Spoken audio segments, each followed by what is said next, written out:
यमुना गोविंद गणपती महाराज की जय.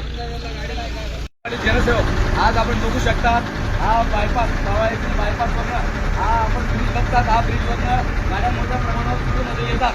यापुढे भुयारी रस्त्याचं काम चालू आहे, पण ठेकेदाराच्या चुकीच्या या बॅरिगेटमुळे काल रात्री पिकअपवाला सुद्धा अतिशय जोरात आला आणि ह्या बॅरिगेट तोडून पुढे निघून गेला. कारण की ह्या उतारवरती जोरात स्पीडमध्ये गाडी येते, त्यामुळे ड्रायव्हरला समजत नाही, त्याला अंदाज येत नाही की पुढे डायरेक्ट अचानक दिसल्यामुळे तो ब्रेक कंट्रोल होत नाही.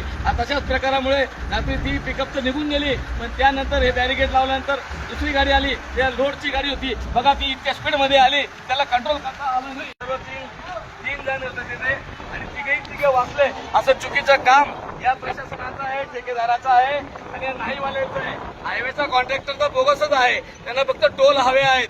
टोलचे फक्त रक्कम आम्हाला मिळाली, लोकांचा जीव गेला तरी चालेल. अरे साधं तुमच्याकडे इंजिनियर आहे, तुमचं डोकं चाललं पाहिजे. हे बघा अंतर त्यांना फक्त एवढंच करायचं होतं की या ठिकाणी बॅरिकेड न लावता जर पुढे बॅरिकेड लावलं असतं तर तो ब्रिजवरनं स्पीडमध्ये येणारा व्यक्ती थांबू शकतो, पण तो डायरेक्ट ब्रिजवरनं आल्यानंतर मला ते बॅरिकेड लक्षात येत नाही, तो ब्रेक मारायला जातोय, डायरेक्ट गाडी बाहेर करायला गेला, गाडी पलटी होते. तर माझी प्रशासनाला विनंती आहे, ते बॅरिकेड तुम्ही बंद करा, हा रस्ता इथं बंद करा आणि गावात ते चालू करून द्या. गावात सुद्धा रस्ता आहे, पण कोणाचा जीव जाईल. आज आमच्या पाण्याचे रहिवासी भिकारी ते बाबा सांगतात आम्ही रात्री बालबाल वाचलो म्हणे, ती गाडी इकडून येता पुढे येऊन पडली. हे आपण बघा कशी परिस्थिती होते. फक्त गाडीवाल्यांचा जीव धोक्यात, हायवेवाले पैसे कमवतील, कॉन्ट्रॅक्टर पैसे कमवतील, फक्त नियोजन शून्य काम चालू आहे.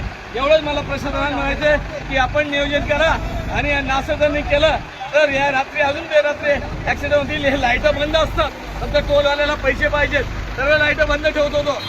रस्ता खराब, कुठं कुठं या गाड्यावाल्यांना त्रास, शहरवाल्यांना त्रास. एवढी मला प्रशासनाला विनंती, तात्काळ हे जर आपण बॅरिकेडाने व्यवस्था केली तर आम्ही रस्त्यावर आंदोलन करू. हे सर्व नागरिक झोपायला तयार आहेत, म्हणून माझी सगळ्यांना विनंती आहे की तात्काळ याची दखल आपण घ्यावी.